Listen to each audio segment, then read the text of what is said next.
Mga ka-idol, magandang araw. May titirahin tayo ngayon. Suzuki Jimny 2016. Ang problema nito is low power at hindi mag-chef yung automatic transmission.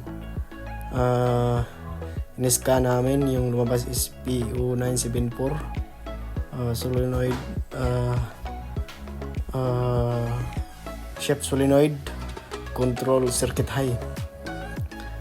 Problema nito ay solenoid. So buksan natin yung oil pan, ititest natin. So gamitan lang natin ng test lang. Yung nasa gitna, yung titirahin natin, yung bubunutin natin, i-direct natin sa sa battery. Test lamp lang yung gamitin natin. So yung iba, tinesting natin yung iba, okay naman. Yun lang yung itim, yung sa gitna, ayun. Ititest natin. Umorder na tayo sa Manila, siguro mga 3 days, pinakamadali, 1 week. 1 week ito, dumating na. Ayan, ay pakita namin kung paano mag-test. Ayun yung bago, ayan, umilaw. So may supply, may kurente.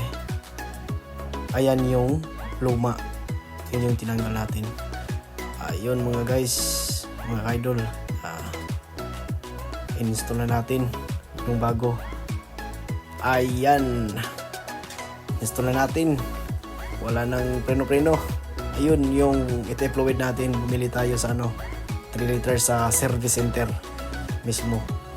Ayun mga ka-idol, test drive na tayo, kasi excited na tayo.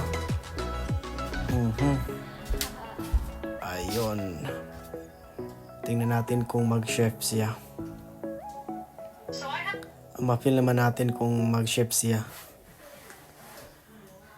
Okay, mga ka-idol, shout out Carlandis boys. Ayun, tingnan natin kung mag-chef. Tingnan natin. Ayun. Ayun, nag-chef. Feel ko na. Alright, sikan. Alright, nag-chef. So, dati may tinitira tayo na Chevrolet Captiva. Pareho sila ng code PU974. So nag-replace din tayo ng solenoid. Ayan, washing na tong mga ka-idol kasi tudas na ito. Nakachamba na rin tayo. Thanks for watching mga ka-idol. Bye bye.